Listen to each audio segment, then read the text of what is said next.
On June the 9th, the first part of the young soldiers was returned to us. The second stage of the exchange took place yesterday on June the 10th, and I hope that they're happy to be at home, that the country does everything it can to take them out of the end. I think that you saw their commentaries. Within the repatriation of 6,000 bodies of dead soldiers, on June 7th, Russia took the first party of 1,212 bodies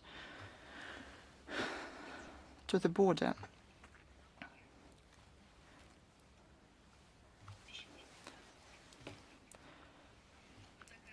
However, the Kyiv regime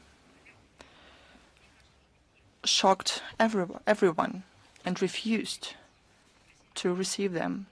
Russia is fully prepared to fulfill the agreements reached in Istanbul. We expect the same approach from the Ukrainian side, but it is not the first and the only, but a very vivid sign of the terrible essence of the Kyiv regime.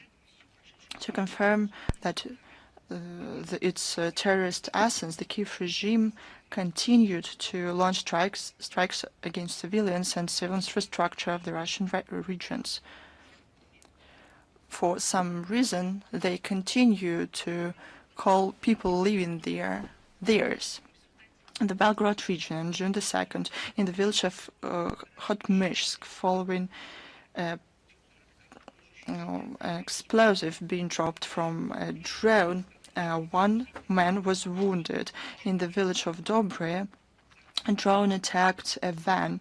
Two men were wounded. On June the 3rd, 4 civilians were wounded. On June 5th through 7th, in Belgorod and other villages, following drone attacks, 13 civilians were wounded.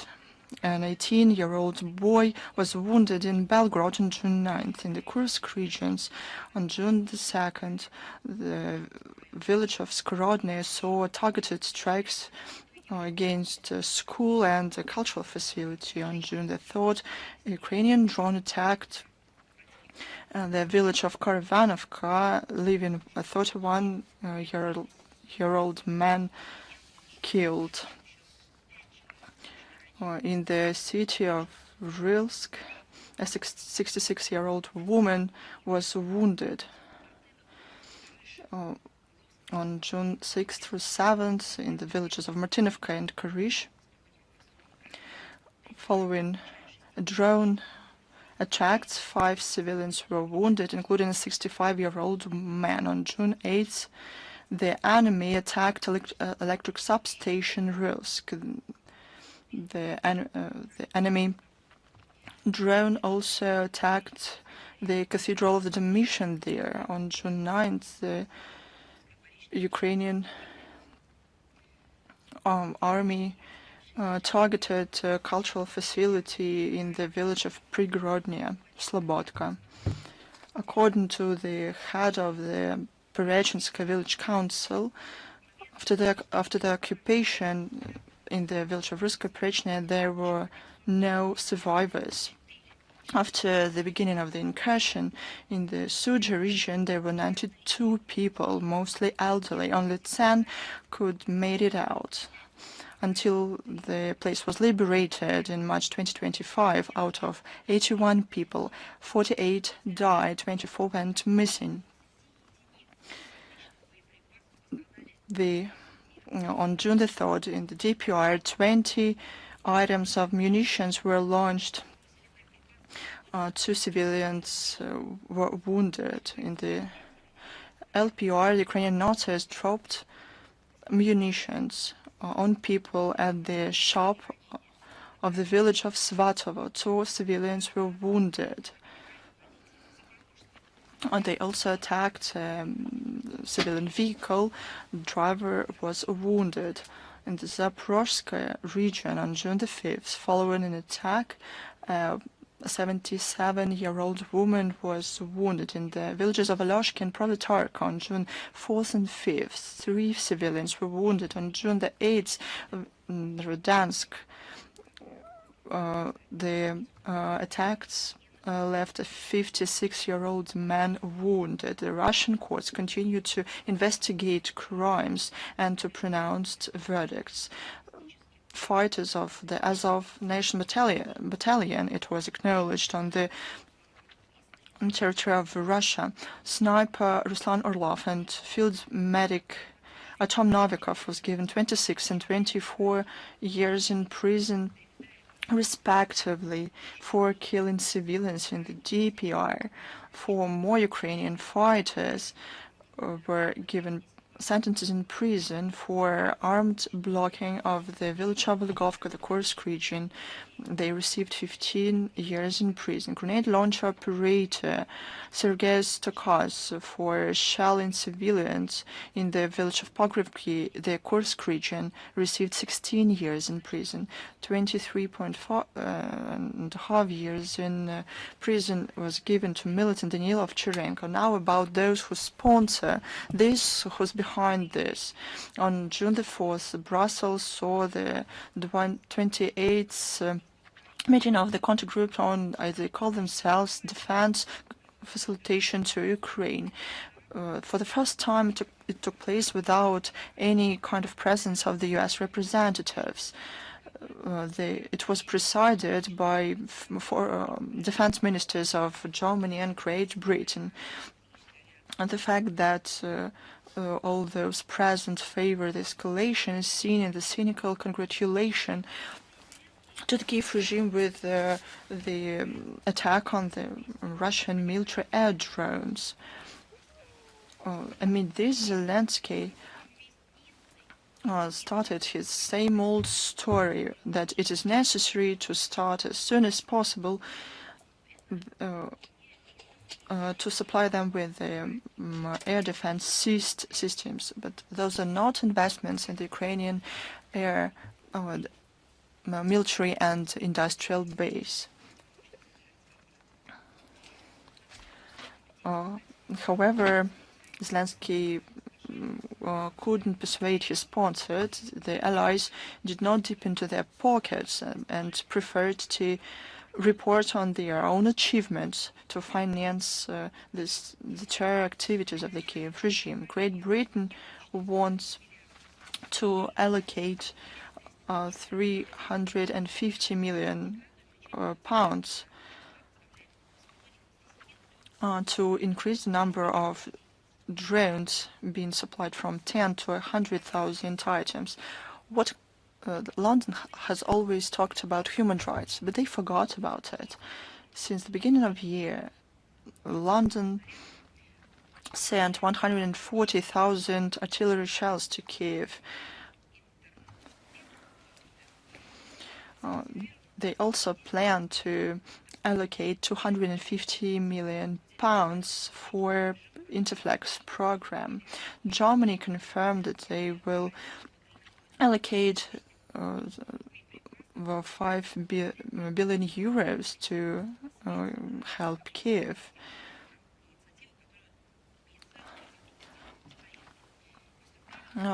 Defense minister, the so-called defense minister of Ukraine, Merov, boasted about plans of other allies to help to the Zelenskyy regime. For example, Norway wants to allocate $700 million for drones and $50 million to Trust Foundation of NATO mission to facilitate security and military training on Ukraine. The Netherlands will give 400 million euros for anti-mine ship, boats and sea drones. Sweden will give 440 million euros to procure artillery shells. Canada will give $45 million for drones, EW systems and IT solutions. Belgium wants to annually until 2029 give 1 billion euros, according to Merev, to support Ukraine and to give them an anti-mine ship. Belgium, Italy, Turkey, Sweden, Estonia wanted to participate in the work of the so-called EW coalition established at the previous meeting of the group. The get-together also expressed ideas to align the investments to the defense of Ramstein with the EU 150 billion, I quote, rearmament program. This is the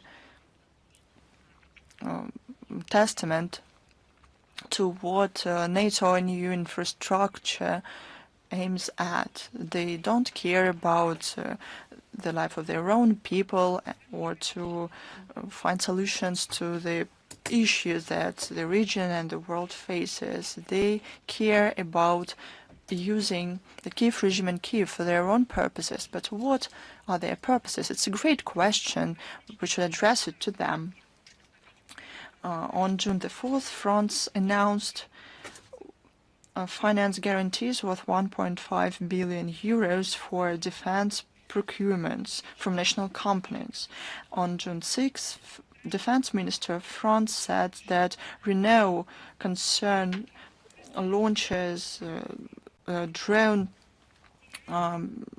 production in Ukraine.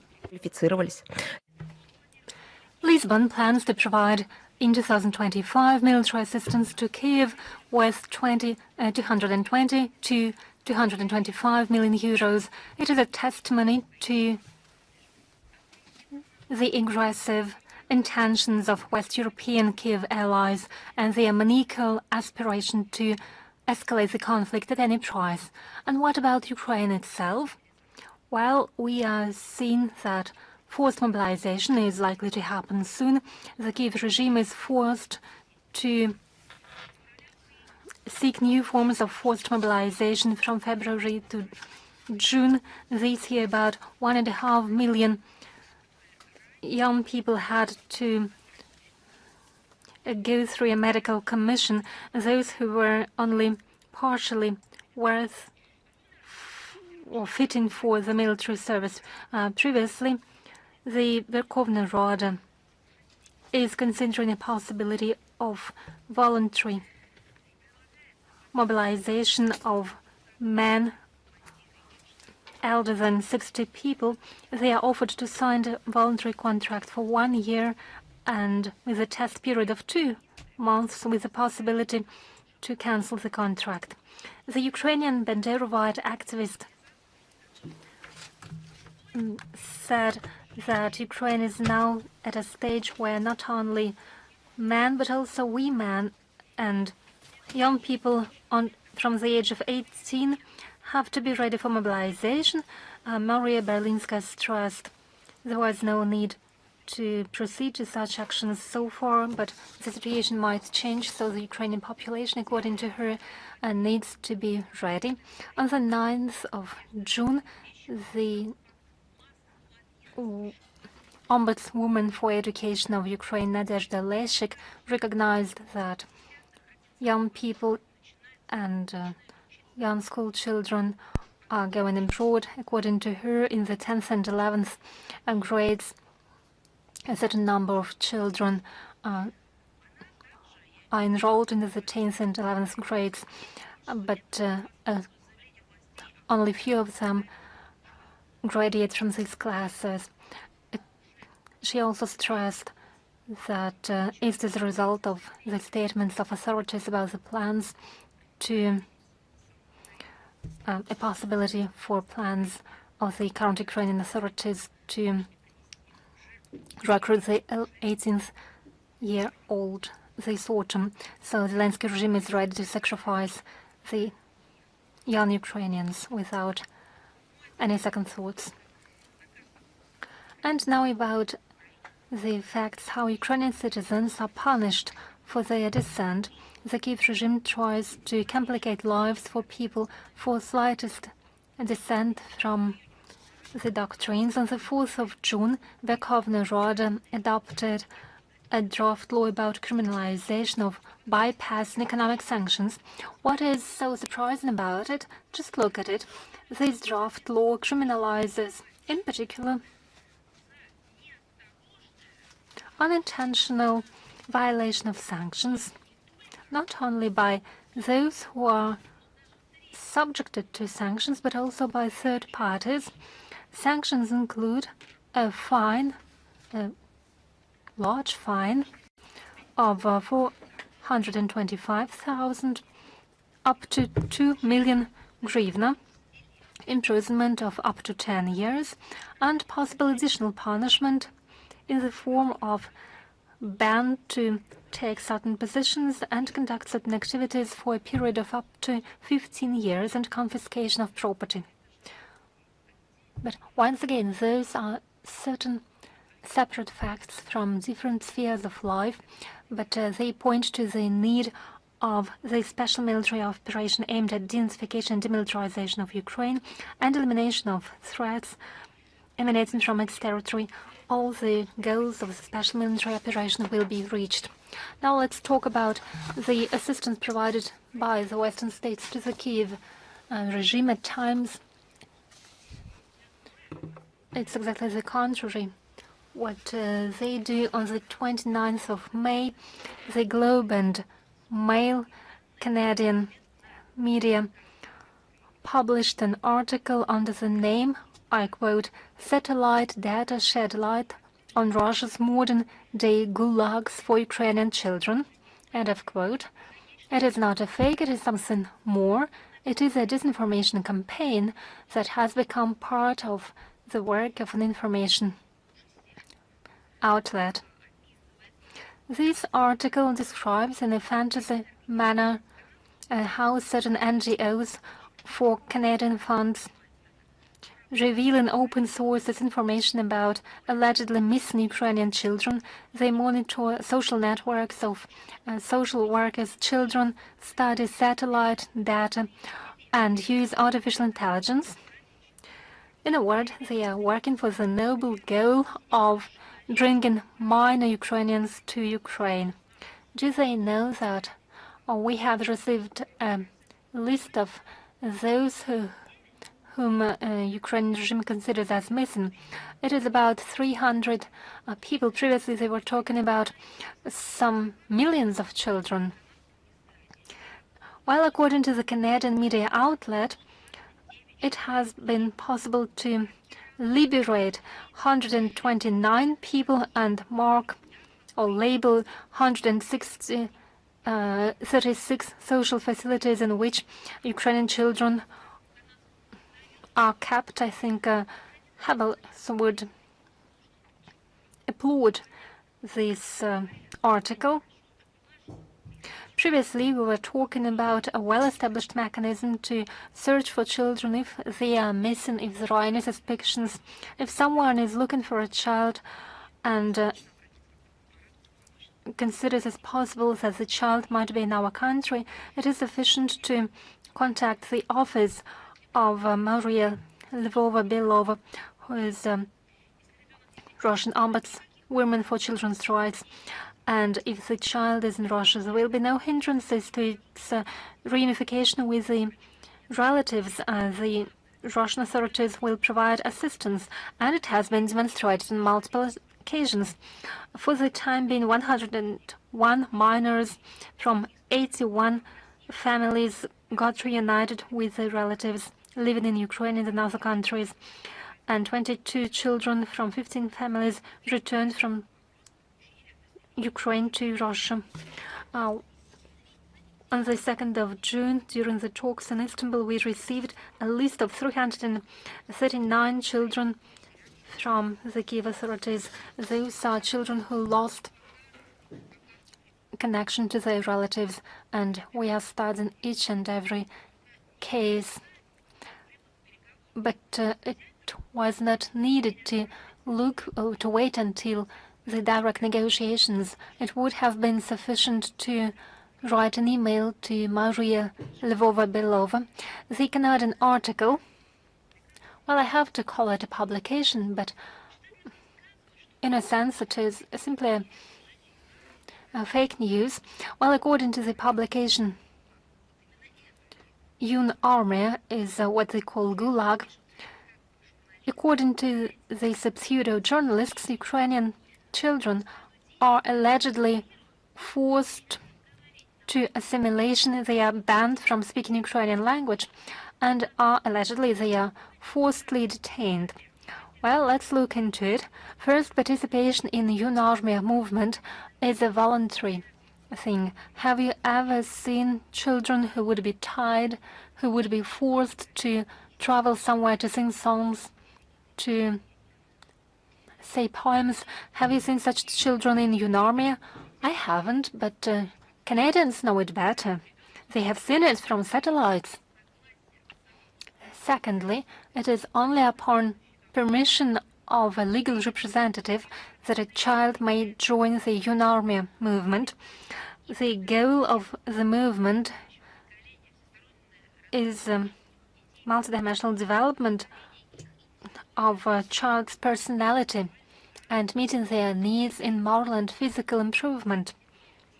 How are these goals achieved? By means of development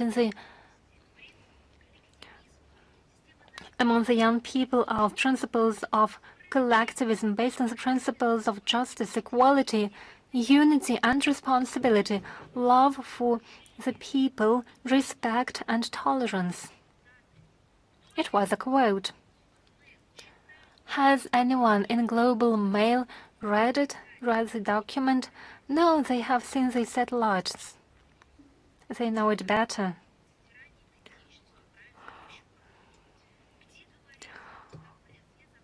Where have they seen a ban to speak any language, including the Ukrainian language? Where have they seen any references to hatred against Ukrainians or other nationalities or religious groups? There is no word about Ukraine in the documents of Yun Army. The Canadian media outlet who published this terrible article didn't mention that in Ukraine itself, children for many years have been taught to hate the Russians, the Russian language. They are trained to kill Muscovites, to kill them with knives, to glorify Bandera and Shukevich and other Hitler accomplices. In the Ukrainian country, there is a network of children Nazi camps, and the tutors who are the tutors, fighters of terrorist organizations prohibited in Russia. I'm talking about Azov and the Right Center, who sponsored it. It is sponsored by the state, and the funds are received from abroad. When did it all start? Long before the special military operation 2015, 2017, 2018, 2019, in Daily Mail, NBC, Associated Press, El Confidencial and other media outlets published articles about it. Doesn't the Global Mail read it? Well, it's time to do so after such shameful publications. Western media were shocked by the level of hatred, aggression, militarization of young Ukrainians. And they openly confessed their hatred to Russia. In April, the Zelenskyy regime announced about the creation of resilience preparedness centers, which were to be opened in all regions of Ukraine in order to train those who would be engaged in subversive activities, and fighters of neo-Nazi formations were to become trainers. I quote Deputy Head of President's Office of Ukraine, Irina Vereshchuk. On the 23rd of May, she wrote, whether there are peace agreements or not, according to her, Russia remains our enemy for decades to come, if not for centuries to come. Well, she can guarantee what is to happen in centuries later. According to Vereshchuk, our children should be ready for it. They should know what war is. Global Mail hasn't read it. It's a shame. The Kyiv regime has opened militarized neo-Nazi camps in Ukraine. They resemble Hitler Jugend, and the resilience centers is exactly an analogy of the territorial militia Volkssturm.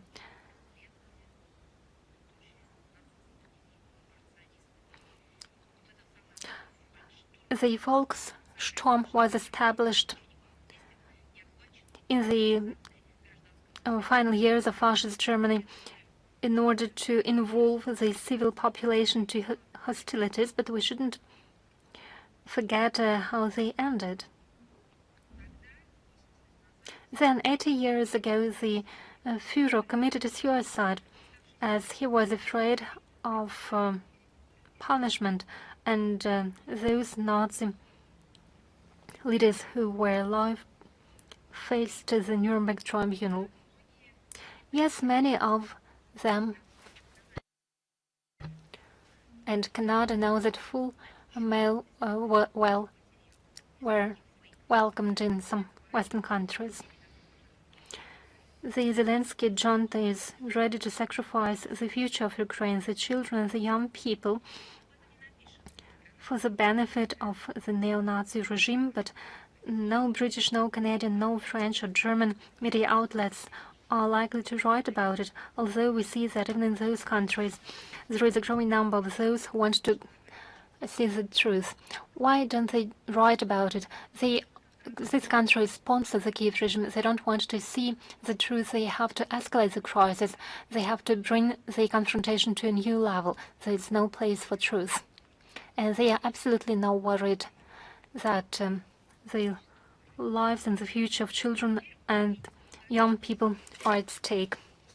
Now let's talk about the IAEA activities and the situation around the Zaporozhye NPP. From the 1st September 2020, 2 members of IAEA Secretariat visit the NPP upon invitation of our country.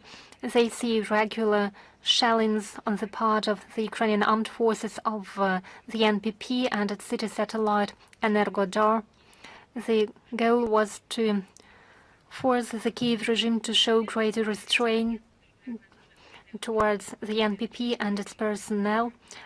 IAEA experts communicate with the heads and staff of the Zaporozhye NPP and supervise and monitor the radiation levels and participate in the control events in the station. Given the regular attempts to present the experts and the NPP as a mission allegedly sent upon the request of Ukraine, we stressed that we are talking about the presence of a group of experts of the IAEA Secretariat who visit the NPP based on the arrangement between Russia and the IAEA leadership. In 2022-2024, rotation happened at the line of the contact line. However, there were lots of provocations, so we decided that rotation will happen through the territory of the Russian Federation. It was a sign that we are ready to provide the safety of IAEA experts, despite everything that is done by Ukraine. Members of the IAEA Secretariat have the possibility to observe the provocations committed by the Kyiv regime. In particular, on the 5th of June, there was a series of attacks by Ukrainian armed forces against the training center with the use of drones. Under the pressure of Western countries, the IAEA leadership doesn't dare to say that Ukraine is to blame for threatening the nuclear safety and security of the NPP, although the IAEA Director General Rafael Gross witnessed attacks on the part of the Ukrainian armed forces. From our part, we regularly inform the IAEA member states about the provocations by the Kyiv regime about against the Russian Zaporozhye NPP. We also distribute and disseminate the information circular letters.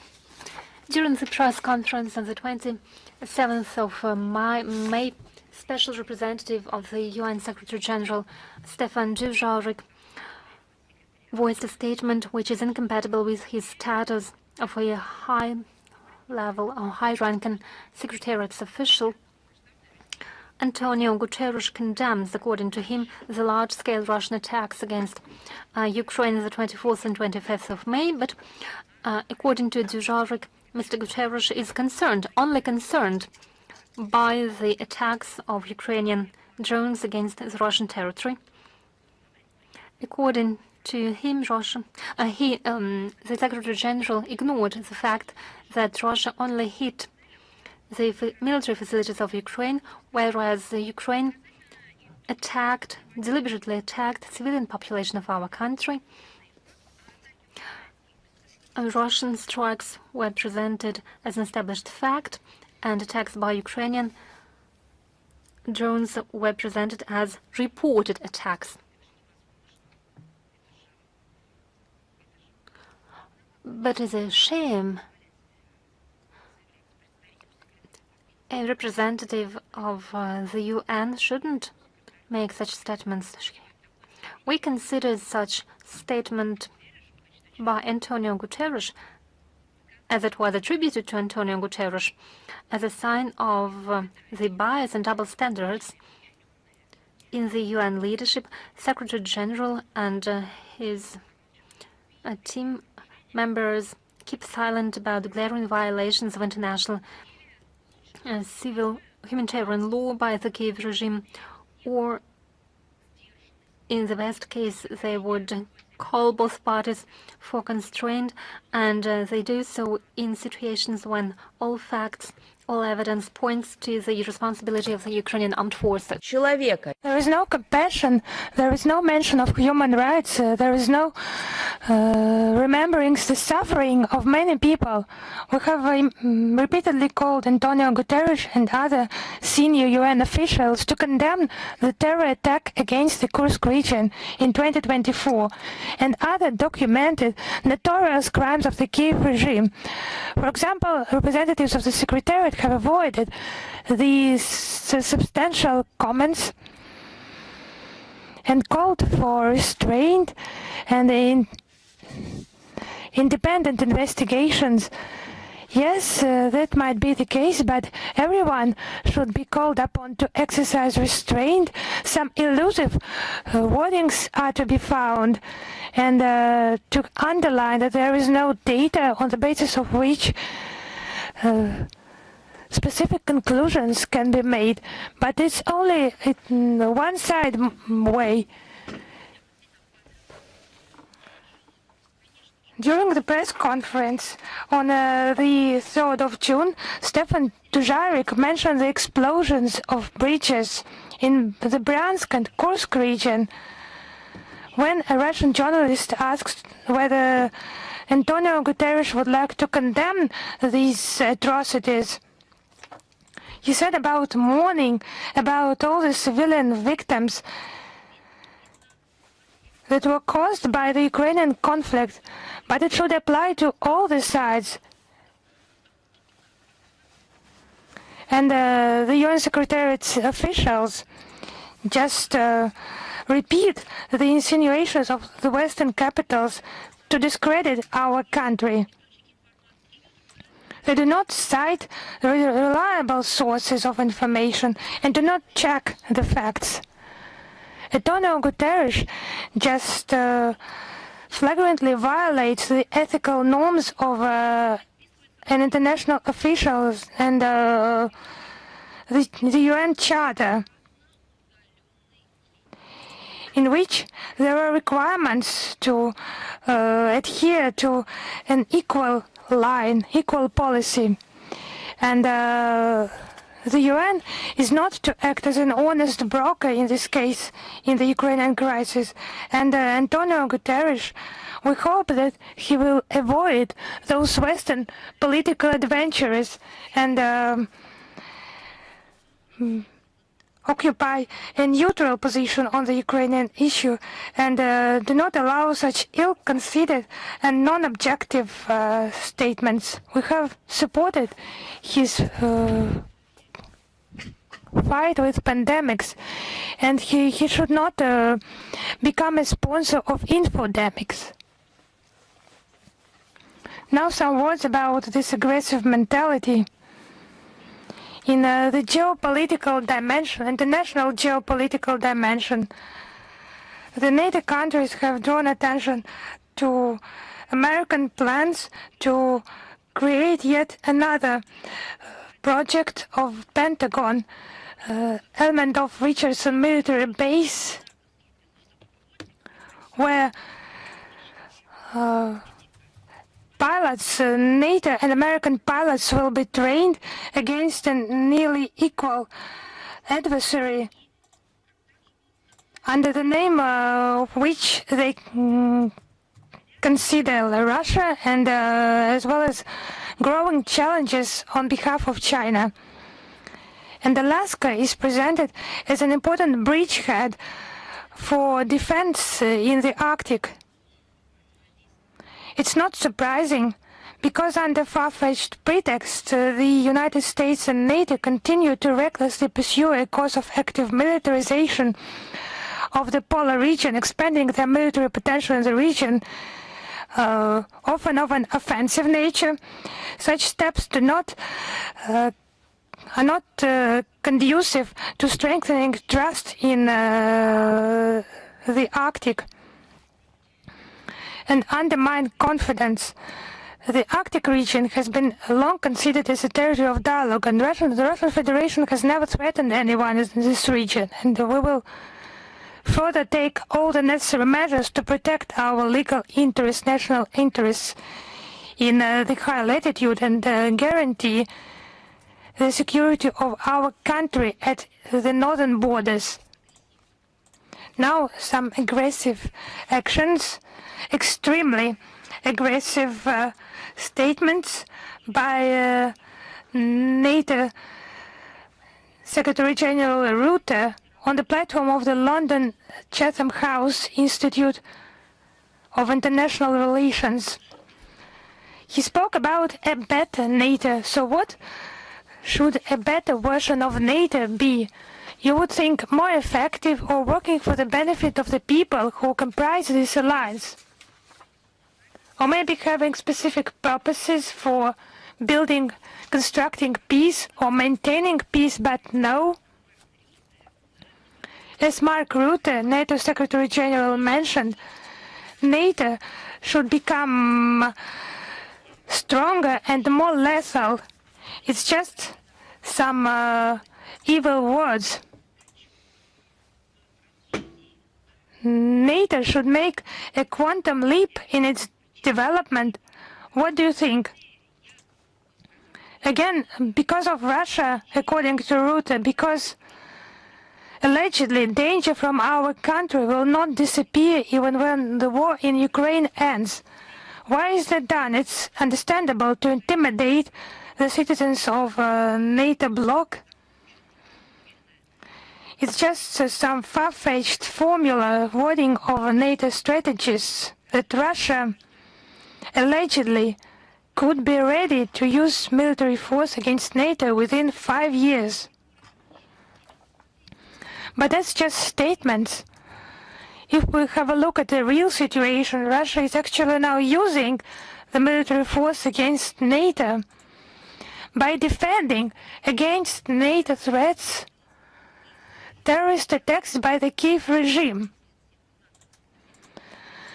That's what the NATO Secretary General should have mentioned during all those conferences, how they have turned their political puppets in Ukraine into terrorists and extremists, how they have unleashed a hybrid war against our country and actually are a threat to security of the global majority.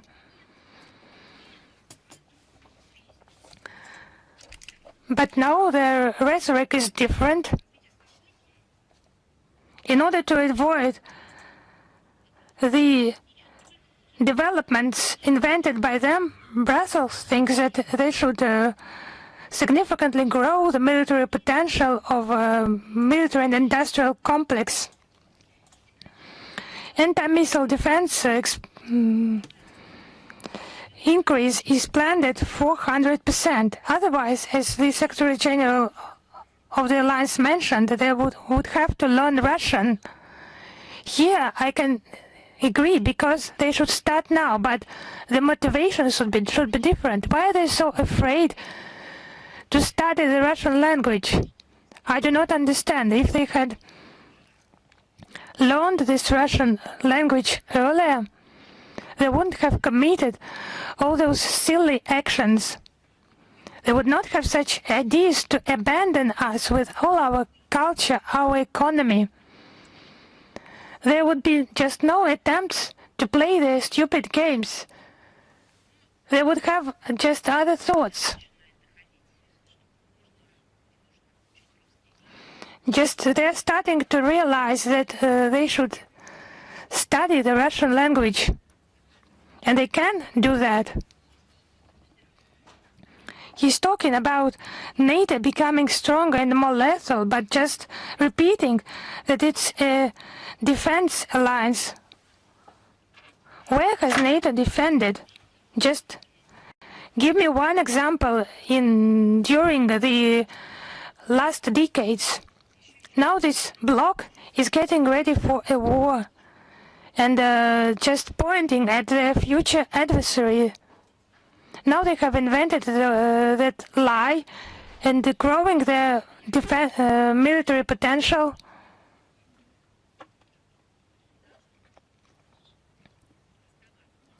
So there should be no doubts among the citizens that that is not the case. This bloc is aggressive, and it is still trying, according to its Secretary General, to become more lethal. Now, about the horrors of Russophobia, the Finnish parliament has adopted a law on a ban to purchase real estate by citizens who allegedly present a threat to the national security of Finland. It's just a good slogan for real estate agencies in Finland. I think it's about the US citizens. I hope so.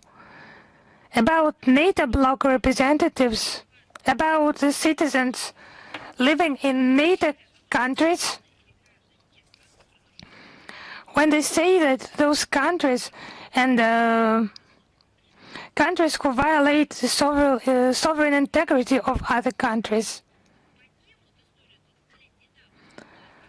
Now maybe in Finnish parliament they would repeat the history of bombing Belgrade. Who has committed that? And citizens registered in such states according to those wordings of this law. It's just understandable who they mean, or the citizens of which country that have been recognized as a threat to Finland. It has initially been conceived as something, another Russophobic act. And now everything has become completely clear because Belarusian citizens are also concerned here by those restrictions. Just I beg your pardon, in the last decades, who has Belarus attacked? I would just like to know the list of the victims. I'm just not aware whether the Finnish parliament knows the geographical location of those countries. Because maybe if the Finnish government makes decisions on the basis of this draft law, they could be just interested in the geographical location of a country. Because it's just citation. Minsk has an interest of supporting Russia, and although it does not have its own desire to undermine the national security of Finland. So who will just decide to purchase real estate in Finland? Who does the Finnish parliament harm? Primarily its own country. It's just Russophobic fears attempts just to build walls between our countries by all means. And regarding human rights, violation of human rights by Helsinki, like closing the border with Russia, segregation on a national basis. How did that happen? If a person is from Russia or from Belarus, his human rights can be violated.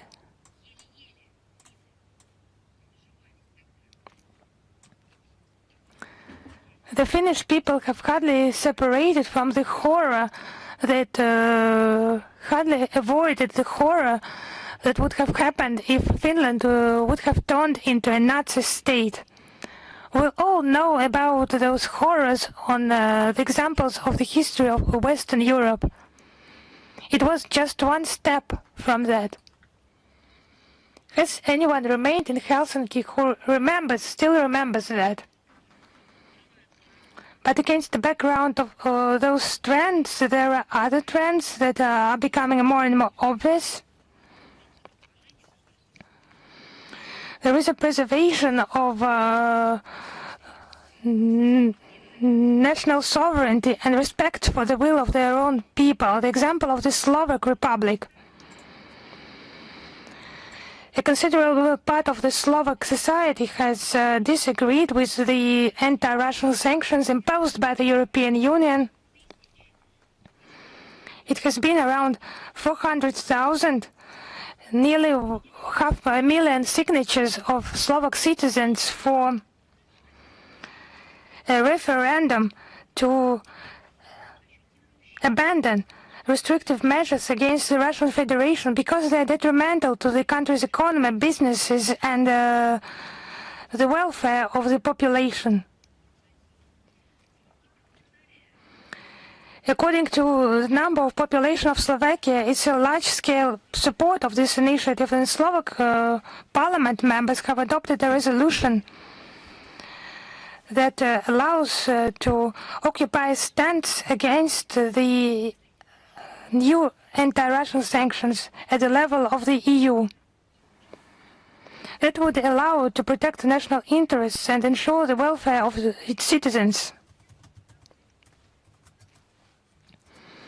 Yes, the democracy is declared within the EU, so let them listen to their own people, because the majority of their own people does not even have the right to vote, because when they are trying to express their opinion, they are being told that all that is inappropriate. The EU policy under the pressure of specific NATO states is detrimental to the EU countries, because the direct losses of the European businesses have grown and have exceeded 1.3 billion euros. Against the background of legitimate political discussion, the European Commission continues its confrontational policy. You will not believe it, the 18th package of sanctions against our country has been announced. Where is the depth of the democratic procedures? On the basis of what are those sanctions, those measures prepared? Is it required by the peoples? Who has required that? Which countries? Which peoples? Of course, it's an ideological position. And they're unable to hear the voice of the European peoples. It testifies of the lack of democracy within the EU itself.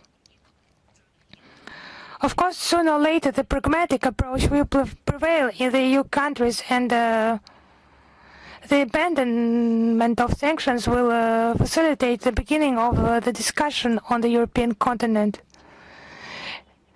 and will be in favor of security.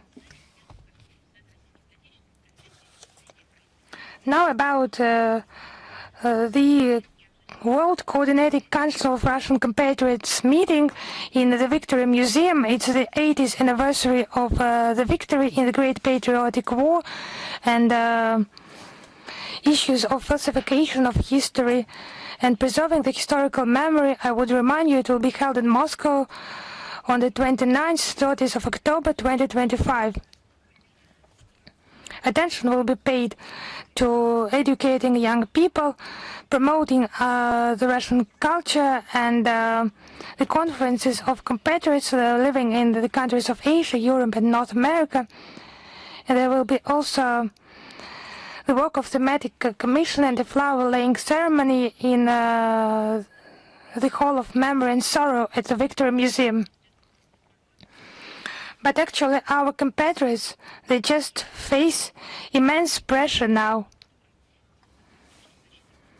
The Foundation for the Support and Protection of the Rights of Compatriots Living Abroad has fallen victim to such persecution. This mechanism has been established by Russian Foreign Ministry, and it's about the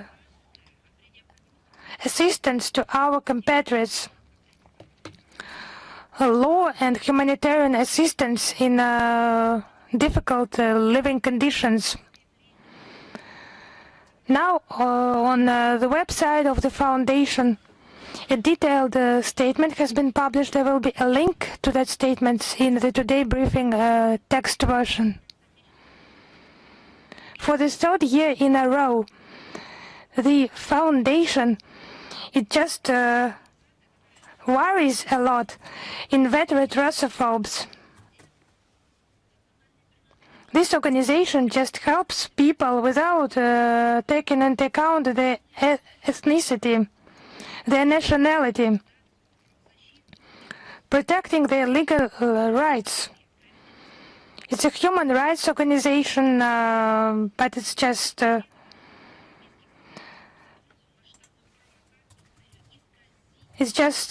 large-scale provocation to distort this noble mission. It's defamation. And the time has been chosen for that by the government of some European countries, the Nazi regime-supporting countries. They're finding ways, looking for ways to harm our country. Now they are attacking our compatriots, the assistance that our compatriots get, sometimes in just very difficult situations. In many cases, because of the harassment and persecution in Western European countries.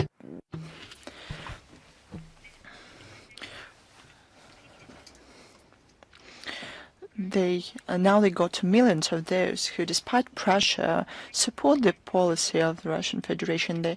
They want to threaten those people and punish them, to influence them.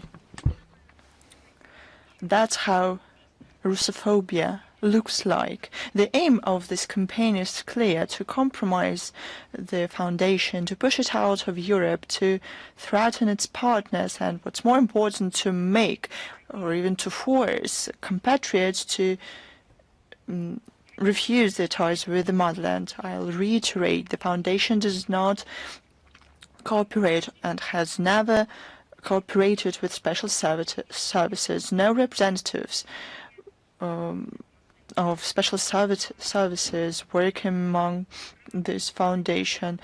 Other words and statements are lies and provocations. Majority of allegations are reduced to banal ideas about cooperation with Russian special services for the interests of operations of influence in the territories of the EU countries. The basis for the so-called investigations is the information received after the email of the Foundation was hacked. They did it on purpose. That's how a civilized world looks like. You have been looking for hackers. Now find them in among your own ranks. The main purpose of the Foundation, tried in its establishing documents, is to facilitate compatriots living abroad to ensure their rights and legitimate interests. Our efforts aimed to create necessary conditions for indiscriminatory living of compatriots in the countries they live in, because they seriously contribute to economic, cultural, social prosperity of those countries. Will continue be guided by the principles of international law and to provide all the necessary legal help to compatriots.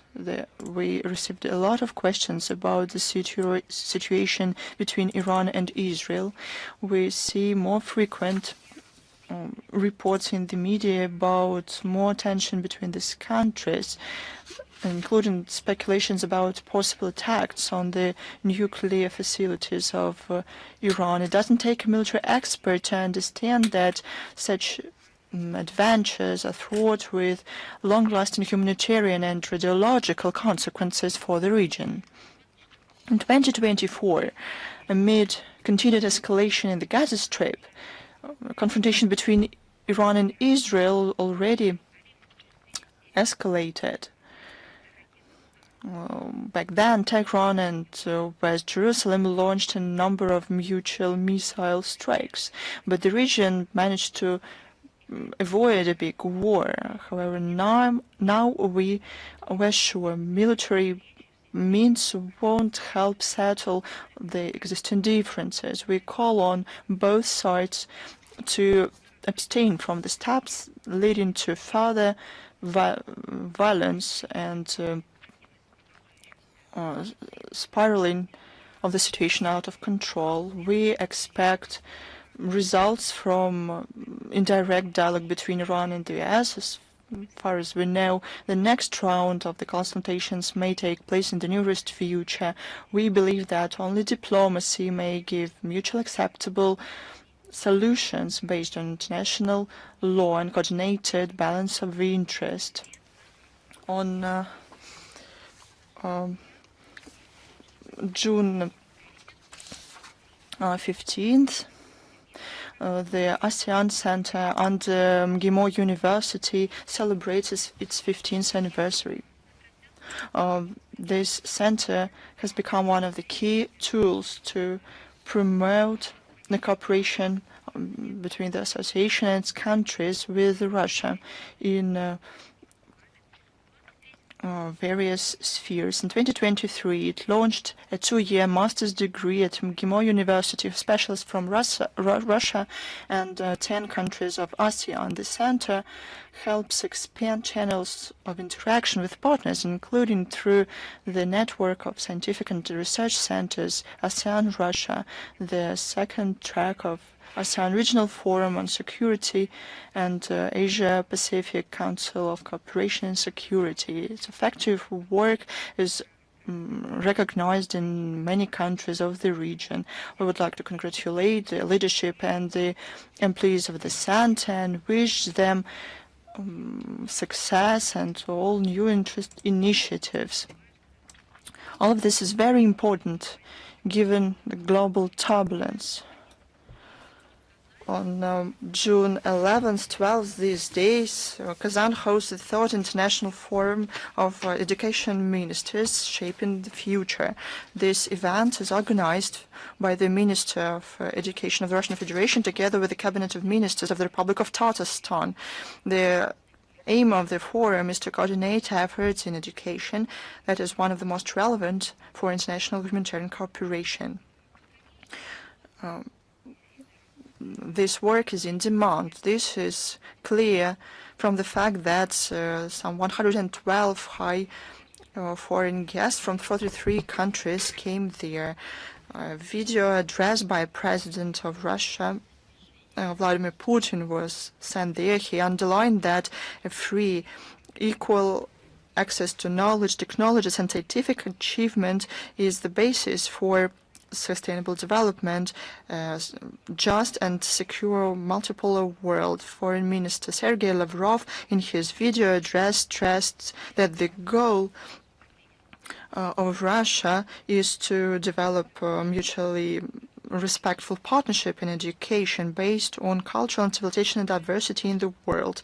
The delegates will exchange experiences and discuss issues of strengthening national educational systems. We sure that the dialogue within the forum will be extensive, and the recommendations worked out during it will be implemented practically for the good of the citizens of our countries. And as the last topic of our first part of the briefing, I would like to mention the holiday that we celebrate tomorrow. On June 12th, we celebrate the Day of Russia, and our leadership will say a lot about it, as well as ordinary people. This day will see a lot of events, people's events, sporting events, concert, exhibitions. Major countries will host big celebrations. Smaller towns will host very cozy celebrations. This, all the places in Russia will do something reflecting its uniqueness.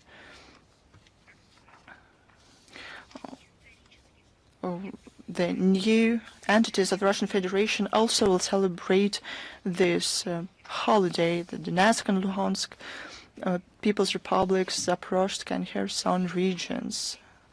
With a special feeling, our soldiers, the heroes of the special military operation, will celebrate this date.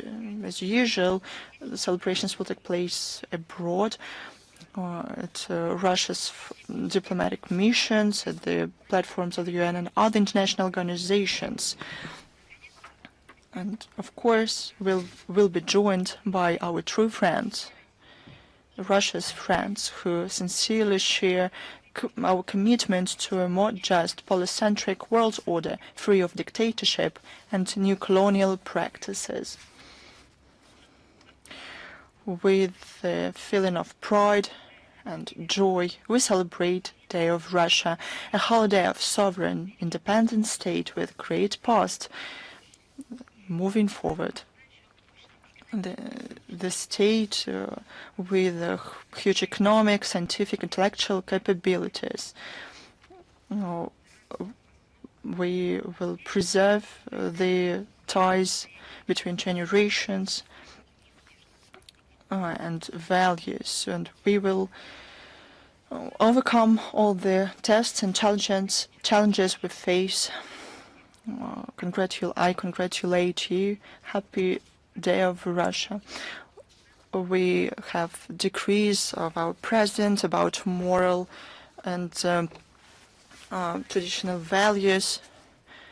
There's a lot of literature, films about our country, what it means. But every time, I suggest everybody to listen to our hymn and see how it describes Russia and our people. I am prepared to take your questions. This is International Affairs with us. Good afternoon, Madam Zakharova. Congratulations on the upcoming holiday, you too. We have the following question. On June 4th, during an interview to Financial Times, Prime Minister of Moldova said that Russia ostensibly is interested in the victory of the Moldovan opposition in the upcoming parliamentary elections in Moldova because it will give the possibility to Russia to deploy Russian contingents in Dniester region. How can you comment on that? You mentioned deployment of 10,000 Russian soldiers, but I would like to ask the Prime Minister of Moldova about the sources of this information. But he must base his ideas on something. Probably he was hacked, and that's why he says all this bollocks. But probably he was influenced by his conversations with officials and parliamentarists in the US. Probably it was them who told this to him. He went to Brussels recently. Probably he was shown or told something there, so he should share this with us. Let's look at the facts. The number of Russian soldiers on the left side of Dniester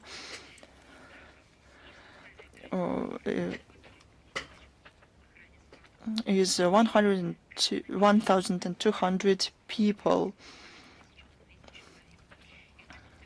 Their presence in the region depend on the settlement of the Dniester conflict. Russian soldiers is the only real factor that guarantee peace in the Dniester region. I would like to say that there's no necessity to bring more soldiers there. The threat to this region comes from another place. I mean the Kyiv's plans to enter this region. As to this, probably this regime serve the Kyiv's regime interests. I don't know. It's them who came up with the idea that there's no Moldovan language. Probably they are prepared to give away part of their own country. As to the situation in the Dniester settlement, but there has been no positive developments. That direct dialogue between Chisinau and Tiraspol cannot substitute negotiations in the multilateral format. Amid this, there has been a huge pause in the work of multilateral negotiation format 5+2, where Russia participates. We think that this is the only platform that can contribute to finding solutions to relevant issues of the Dniester settlement. We're told that Russia or Ukraine cannot be seated at the same table, but Istanbul can do that.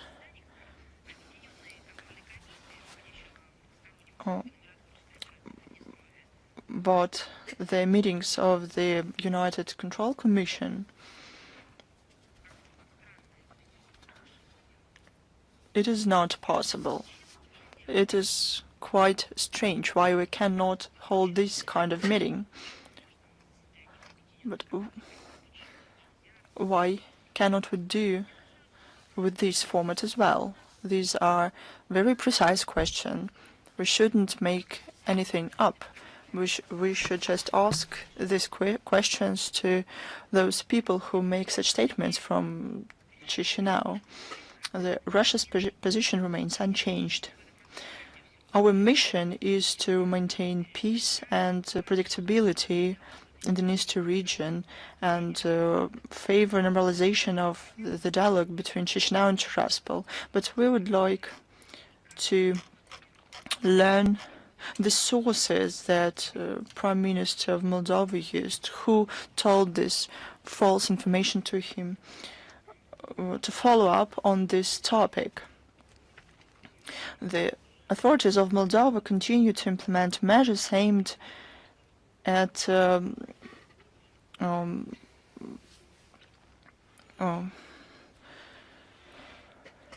suspending Russia-Moldova intergovernmental agreement about cultural centers. How can you comment on this? The actions of the Moldovan authorities to denounce the 1998 agreement is a part of anti-Russian campaign of the Sandu regime. This is accompanied by allegations against our countries about some kind of interference into internal affairs of Moldova. Now the Russian House is declared to be a source of, can you even imagine that, of disinformation. It was alleged in spreading propaganda and undermining work. It's absurd. The Russian center implements projects in humanitarian, educational sphere. But why does this Russian House bother the Moldovan authorities so much? As the parliamentary elections come closer, the Chisinau decided to act according to the scheme they already know. They want to have an argument in their favor to distract people from the terrible situation that Sandu created for their people. On June the 4th, MFA of Moldova declared that during the upcoming elections, Moldovans only in the US, Canada, Scandinavian countries, Japan, South Korea, Australia, and New Zealand will be able to vote. Russia's diaspora won't be able to vote, and that's what authorities do to be able to rig these elections. This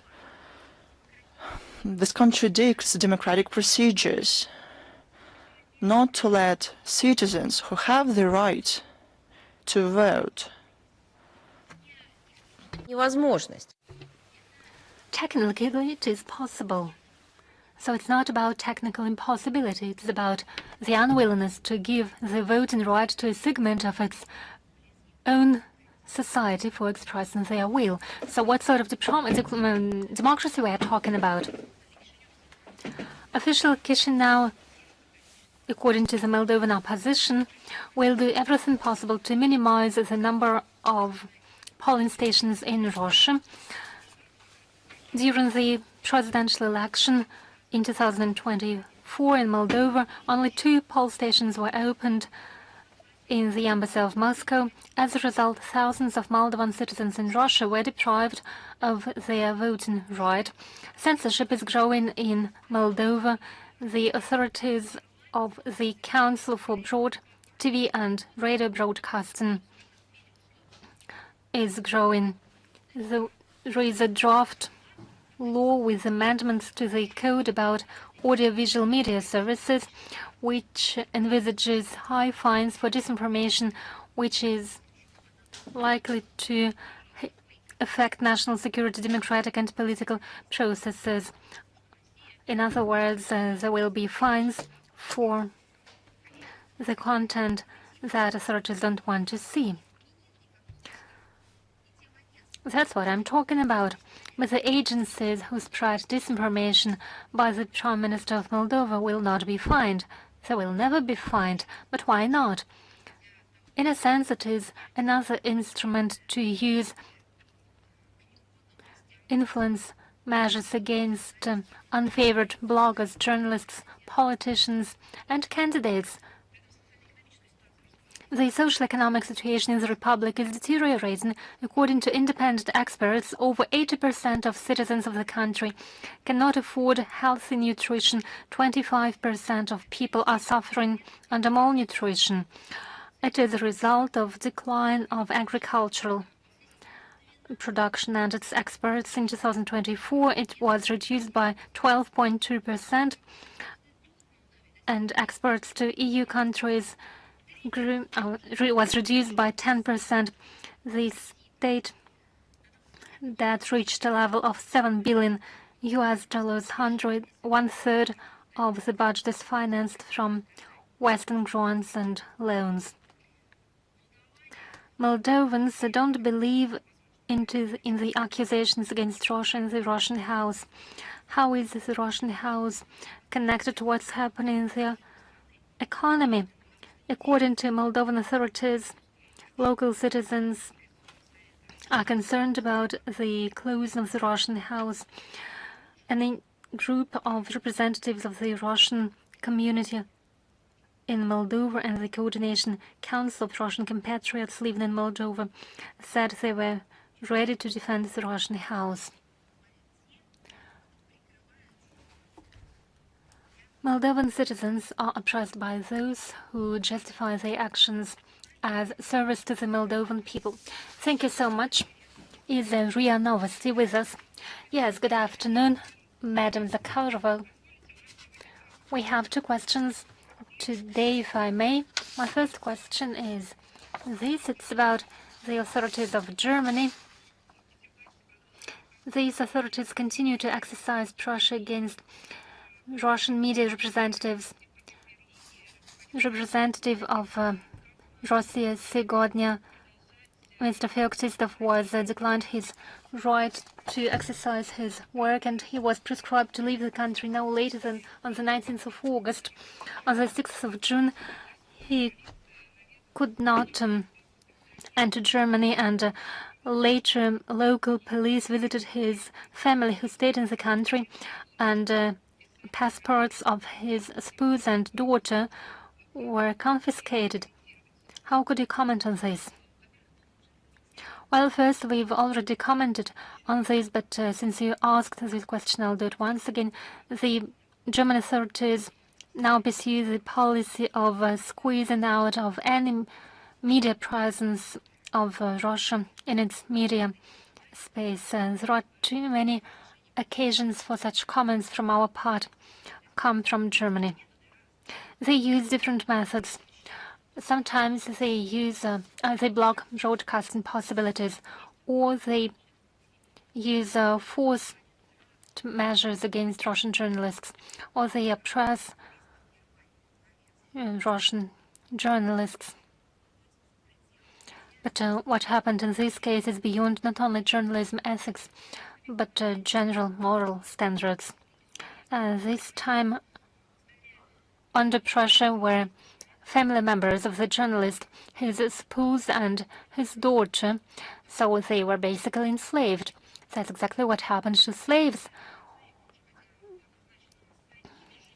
They cannot see their husband and father, although 2 months remain until his travel to Russia. Even a minor, a 7-year-old daughter, is treated as an outright criminal who is under house arrest. That's what it is. It is pressure. It is a way to influence the journalist and his family. But what happened? What's the reason? There should be a reason. It should be made public. Well, it was done for a simply reason that they stayed in the country as family members of an unfavorable journalist. The German authorities have to explain themselves why they persecute this Russian journalist and his family. But my next I believe next step will be an attempt to label them in order to designate them and segregate them from other citizens of Germany.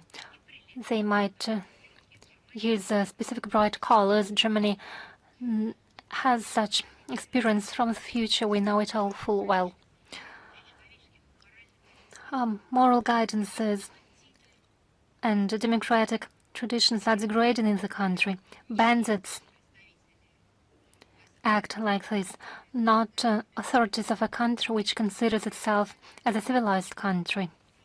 We see an attempt to harass the journalist and his family and send a clear message to other journalists who might have their own point of view or would dare say what they think. It is an attempt to send a message about what's going to happen to them. It is an alarming trend, and in the context of an economic failure of Germany, such methods of influencing people, such methods have already been seen in the past. Such a primordial Russophobia and political censorship is what we will necessarily respond to.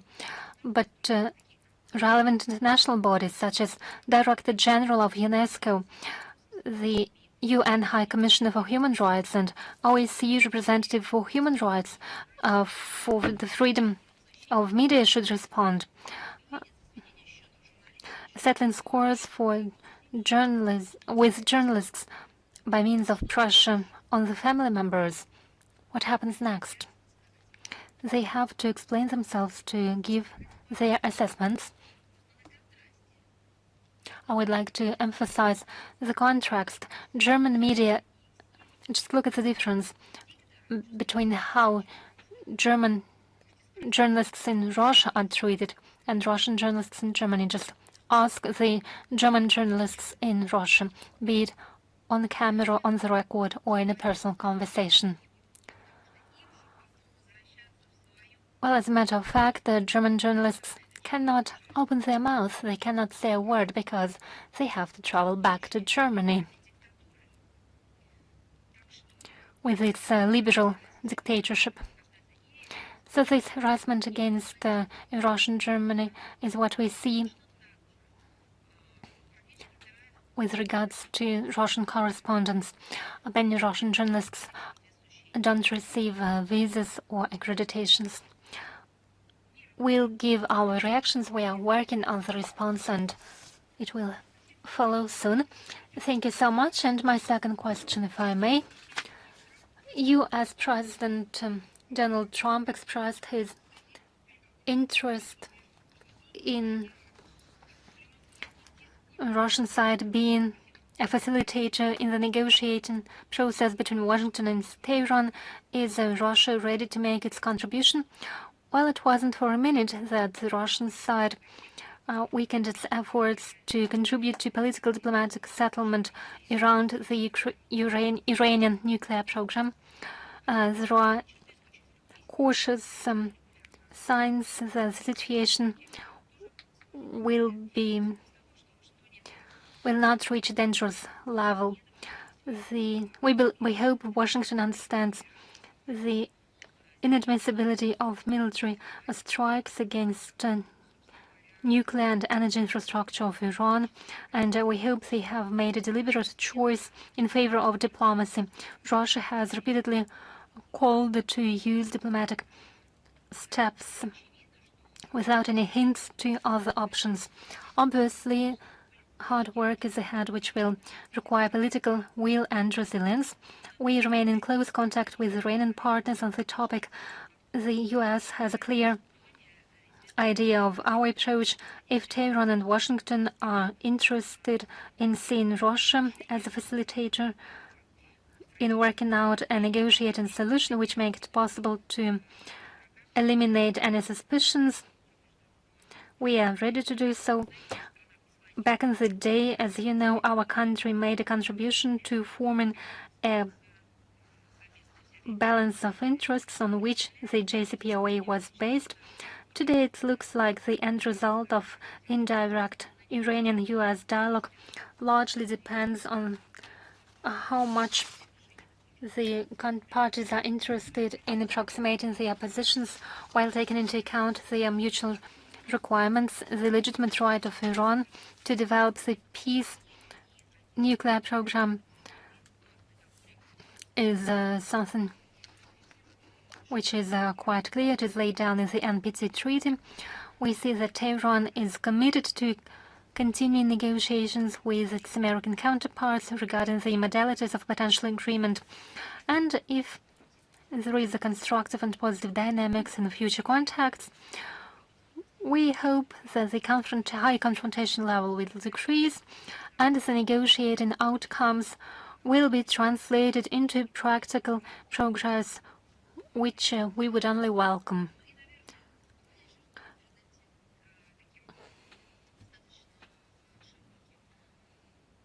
And as a bottom line, I may say that from our part, we are intending and willing to contribute to this process in the interest of strengthening the international peace and security. Thank you. Is Russia Today with us? Yes, good afternoon, Madam Zakharova. My name is Natalia.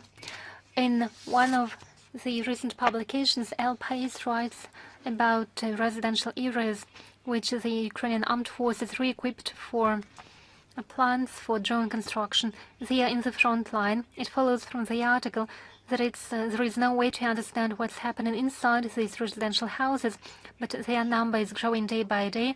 What do you think, how much more proofs are needed to clearly show that the Ukrainian armed forces use civilian infrastructure? How much more evidence would it take for Western backers to exercise pressure on Ukraine?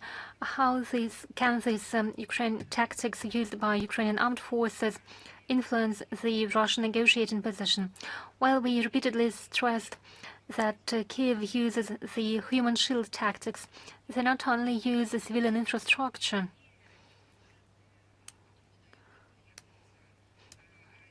Kyiv regime fighters hide in these residential infrastructure areas, and then they speak about Russian strikes against Ukrainian civilian infrastructure. But you cannot reduce it to the facilities themselves. We should not forget about the people. They don't hide themselves in the houses in which people no longer live. They don't hide arms in empty squares or facilities. They do it exactly in the residential areas where people are medically treated, where children receive education. So they use the human shield tactics. I'll remind you, Amnesty International, which can hardly be considered as a pro-Russian body, wrote that civilian infrastructure is used for deployment of munitions. The Ukrainian army, according to Amnesty International, makes strongholds in residential areas. It is not the only publication. It's not the only article, but it demonstrates the difference in covering the Ukrainian crisis. A short time ago, despite the facts provided by our country, the West closed its eyes to the methods used by Ukrainian armed forces. I'll remind you that the use of people as human shield is a gross violation of international humanitarian law. There is no other way to classify a production of drones in residential houses.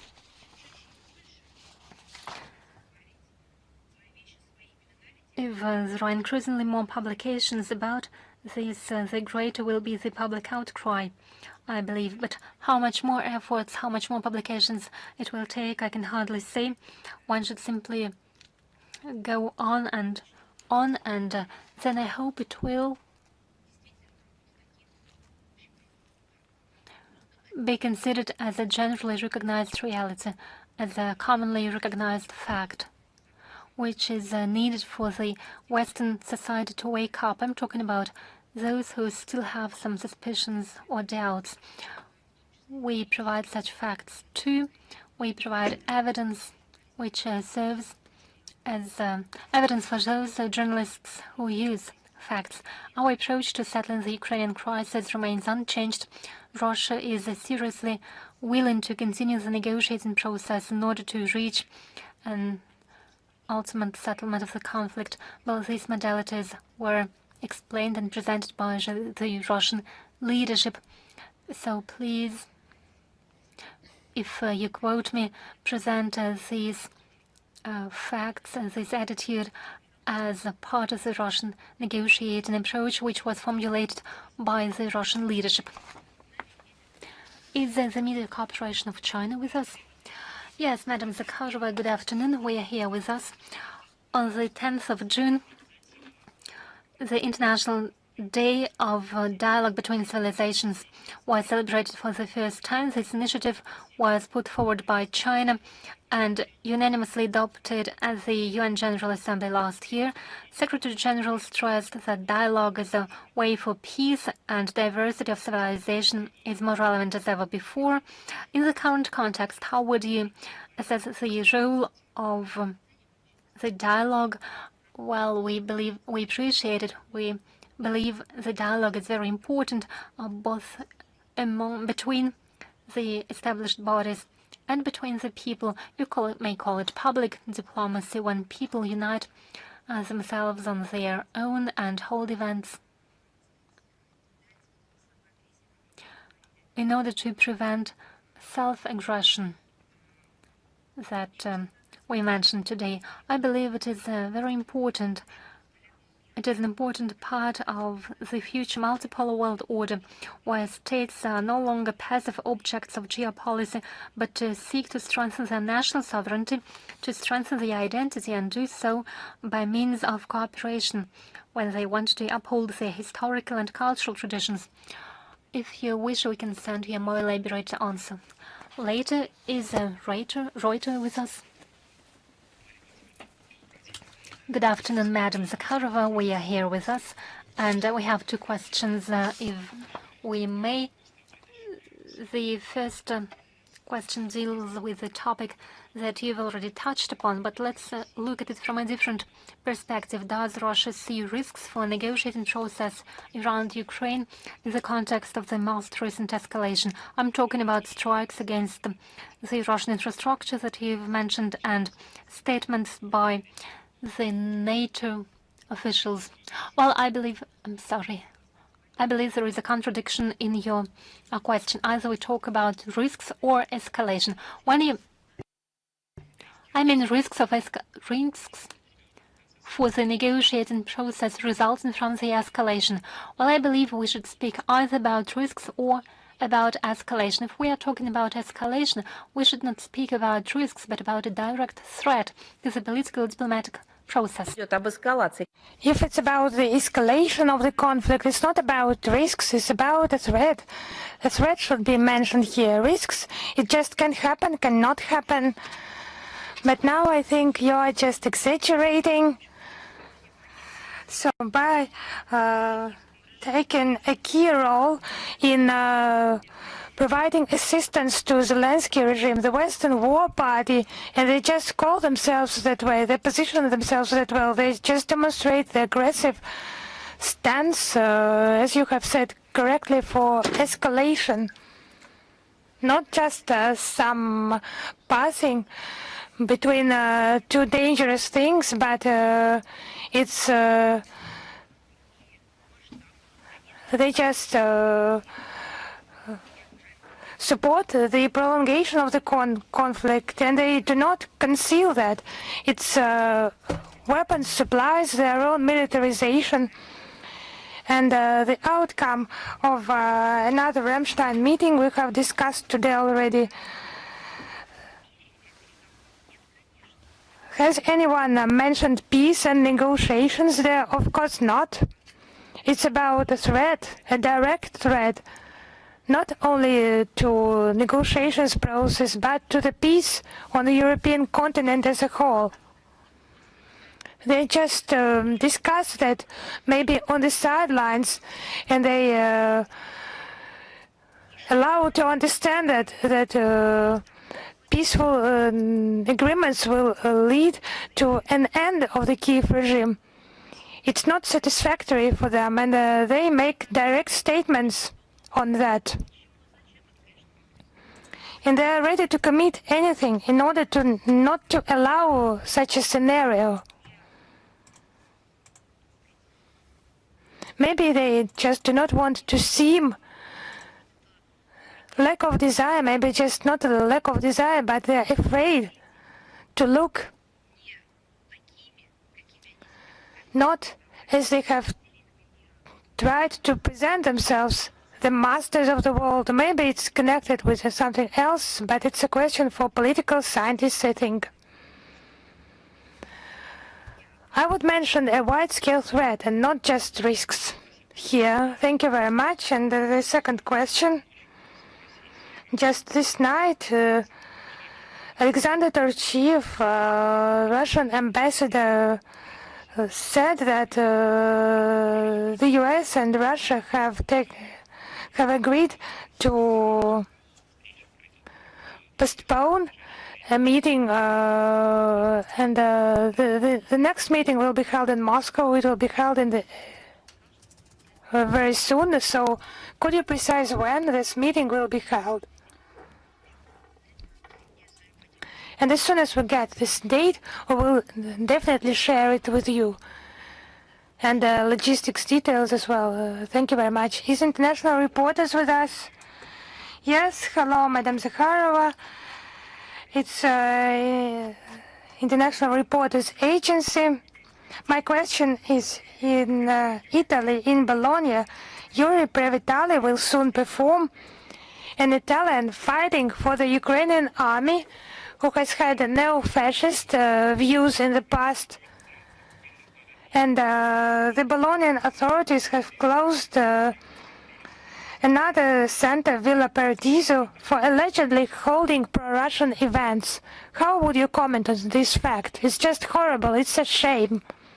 Because the Bolognian authorities, to remove the cultural center, Villa Paradiso, under the pretext of screening of a Russian film there, just a flagrant example of violation of democratic values and democratic freedoms, the freedom of speech enshrined in the Universal Declaration of Human Rights, the European Convention on Human Rights and Fundamental Freedoms.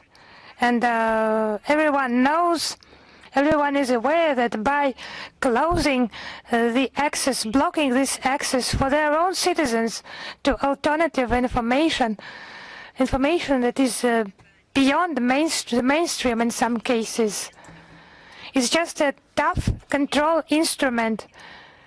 And it's a first step to a dictatorship that is also familiar to European residents. European citizens today more and more find themselves in such a digital concentration camp where the freedom of speech is narrowed to the statements adopted not only by their own governments but in the collective Brussels, and conveyed through NATO and EU institutions and European Commission institution to allegedly sovereign states. It's just not the violation of a basic right, basic for European, the right to know more than the authorities allow them.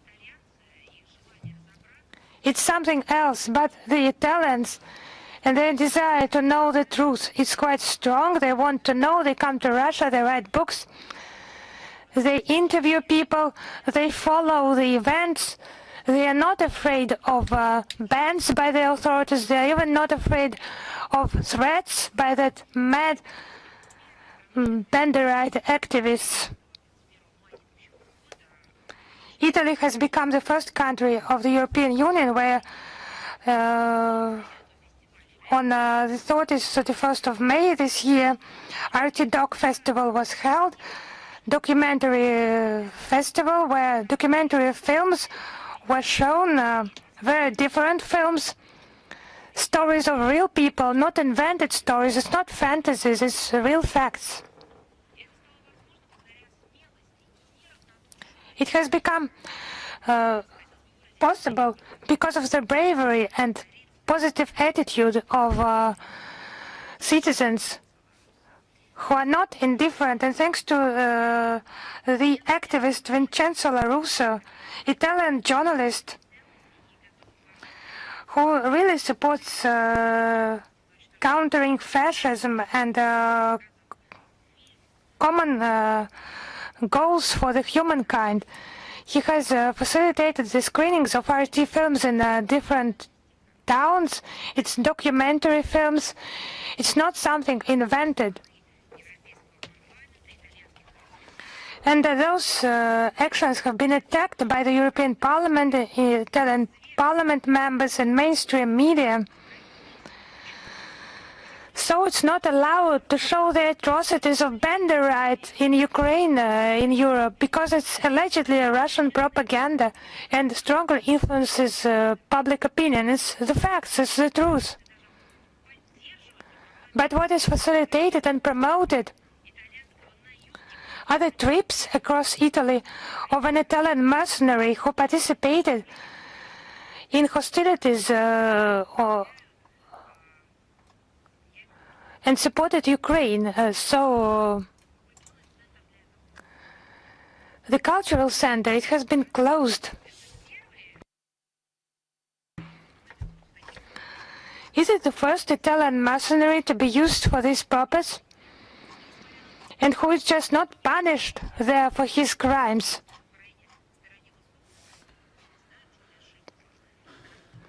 And you can remember also Julia Shivbala, a participant in hostilities supporting Ukraine, who spoke at meetings in Italy and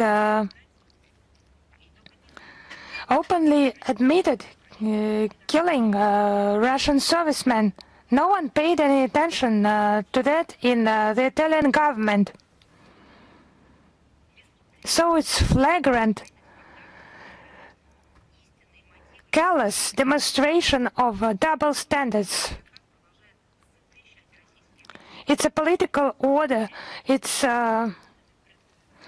banning cultural events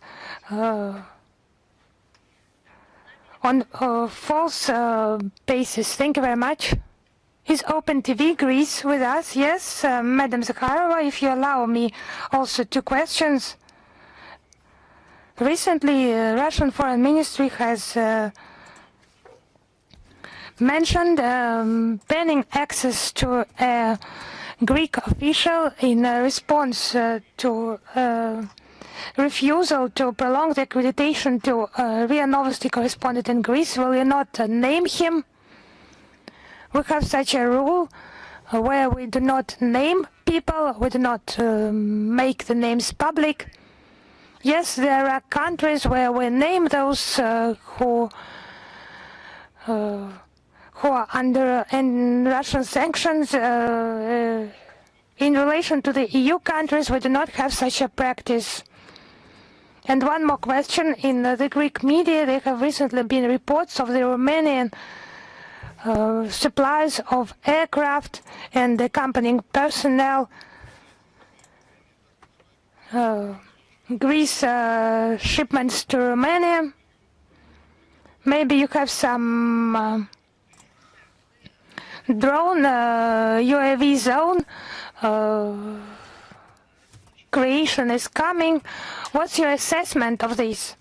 Yes, actually, NATO is using those false pretexts, allegedly a Russian threat, to increase its expansion, its aggression. NATO presence is being increased in the east, including the Black Sea region. There are more and more tactical militant groups there.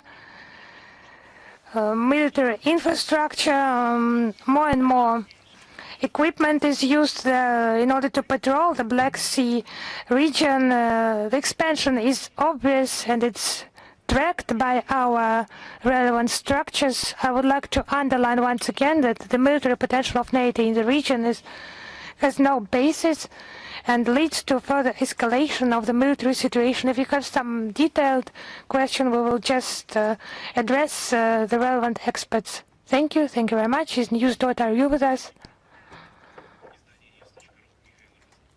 Hello, Madam Zakharova. Mikhail Rosen, News.ru, media outlet. We congratulate you on the coming holiday. Likewise, thank you very much. What's your position in relation to another attempt by the Latvian Sejm to ban the communication in the Russian language in public space, public places on the territory of Latvia? It's just a shame. It's uncivilized action. I'm not sure that the current Latvian authorities can be characterized as civilized, but what they're doing for the people of this country is just a real shame. Because Latvia is one of the countries, the EU countries, where Russian speakers are discriminated on a large-scale basis. They are continuing to build a mono-ethnical model of state, ignore all the human rights instruments, including the Universal Declaration of Human Rights, International Convention on Elimination of all forms of racial discrimination, International Pact on Civil and Political Rights, Convention on Protection of Major Human Rights and Freedoms, and many OSCE obligations in this fee is just blatant Nazism. It's manifested that way. So we just draw attention to those violations on international platform. Riga is hiding under the back of its senior EU patrons. And how this is contrary to all those values so actively protected by Brussels. But it has become inconvenient, actually, because to admit that Riga is just supporting neo-Nazism, it's just to admit that they are facilitating those actions. And it's just a mother tongue for a significant part of the population, so rational fear, how strong should it be? This mythical Russian threat they have invented for themselves, and Brussels has invented it for them, the fear of everything that is Russian, including the culture and the language, to fight those barbaric and modern barbaric methods. So we're not ready to endure all that.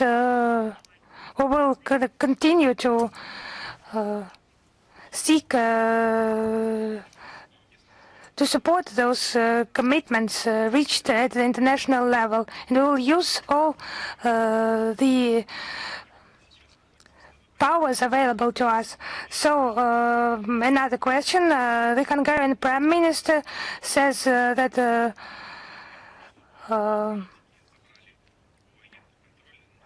he will not, the citizens of Hungary are not ready to die for Ukraine and do not turn it into a new Afghanistan. So how can the Russian Foreign Ministry comment these statements by Mr. Orban? So I cannot comment on the first part because we need to have a closer look at this quotation. And the second part, that the Hungarian citizens do not want to die for Ukraine, and no one wants that. So, so they're just forcefully mobilizing people. That draft that concerns also school children who are only 18 years old. It's just school children. And Mr. Orban is a tough politician, strongly supporting the Hungarian national interests, and despite that pressure put on him by Brussels, he is known for his well-balanced approach to the situation in Ukraine and the understanding of the root causes of the situation of the conflict as a result of Zelenskyy being governed totally from abroad. He has on multiple occasions mentioned that by calling upon the EU officials, the EU leaders, to take a responsible stance, to adopt a responsible stance in that situation. Thank you very much. Is Veryuk with us? Yes, hello, Madam Zakharova, hello. We congratulate you on the coming holiday. We have two questions today. The first one recently is in Azerbaijan, according to NATO partnership program. Trainings have been held on theoretical and practical tasks for planning and managing NATO operations. There will be soon another drills by joint drills with Azerbaijan. So, what's your comment with regard to this situation? We have mentioned on numerous occasions that it's not good for the security on the South Caucasus. It's just to unbalance the region, to turn different actors against one another. And we hope that Azerbaijan reasonably assesses the risks of interaction with those military blocs. An aide to Azerbaijan, President Kyiv has recently noted that in negotiations with Armenia, there have been statements on the lack of necessity in the presence of foreign military forces there, and taken into account and a call upon the withdrawal of the Russian military base. What would be your comment? Actually, I have not heard such statements from Azerbaijan. If we hear such statements, if we see them, we will comment on them. And regarding the EU mission in Armenia, we are well aware what its staff members do. They're just spies. And they do not facilitate any security in the region and stability. And regarding the Russian military base, these issues are not on the agenda. It's obvious because it's an important security element in the region in Armenia and the entire South Caucasus. And the deployment of the base, as you know, is guided by the relevant bilateral instruments between Armenia and Russia. This issue has never been discussed within the framework of our interaction with Azerbaijan, so please do not invent anything here. In March this year, we have marked a 30-year anniversary of the treaty on the Russian military base on the territory of the Republic of Armenia, so I congratulate you. I congratulate everyone on that. And my last question, Azerbaijan continues to destroy monuments in Nagorno-Karabakh of Soviet monuments to participants in the Second World War. Recently, a monument in the village of Yemichan has been destroyed. So, I would like to know your opinion. Have you received a response from Baku why they are destroying monuments to the heroes of the Second World War? So we are working with our Azerbaijani colleagues on that, but I would like to ask you a question. Are you interested in other monuments dismantled in other countries? I have never actually seen any cooperation from you in supporting the, in protecting the memory of the Russian soldiers, Soviet soldiers, definitely of their Armenian origins. So we do our best just to lay flowers, to keep their graves. We preserve their memory. So why? In that sense, you do not ask questions not only to us, but also in your country. What are the joint efforts in that regard?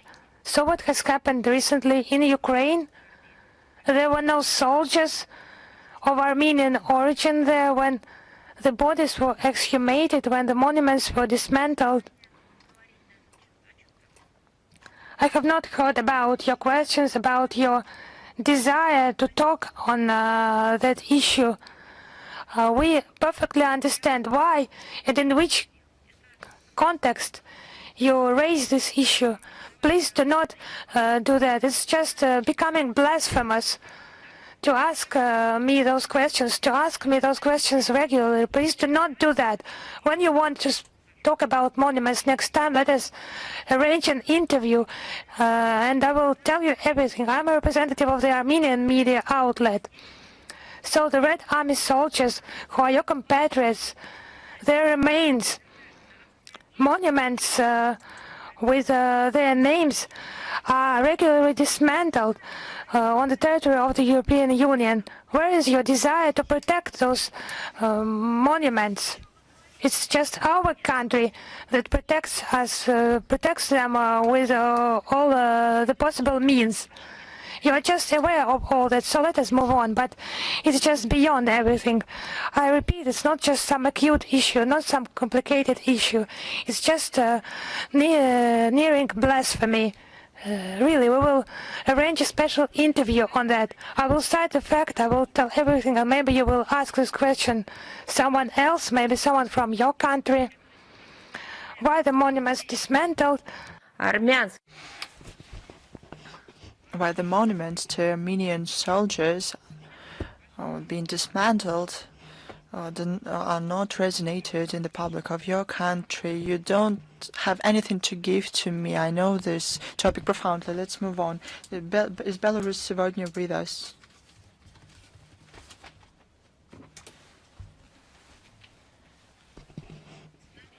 Is Belarus сегодня with us? Is Almaydin with us? Good afternoon, Madam Zakharova. Congratulate you on the upcoming holiday. I'm the citizen of Russia. So I congratulate you too.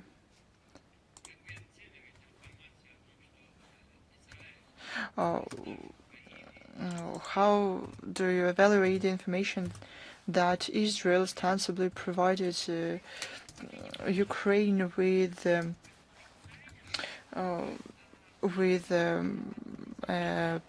air defense system? For the first time, it was commented on by the Foreign Minister of Israel, and it is not true.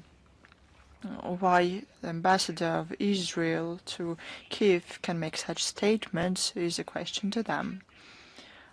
Yet again, we had explanations of the MFA of Israel and that it was not true. We take into account official statements of the MFA of Israel that armaments that Israel do not want to supply Kyiv with armament in future, and we will continue our cooperation in various spheres. Thanks to you and to you. I can see that there are several questions, and I'll answer them individually. If I may, given my schedule, I have to go. I congratulate you on the upcoming holiday and wish you peace, prosperity, and everything best to you and your loved ones. Happy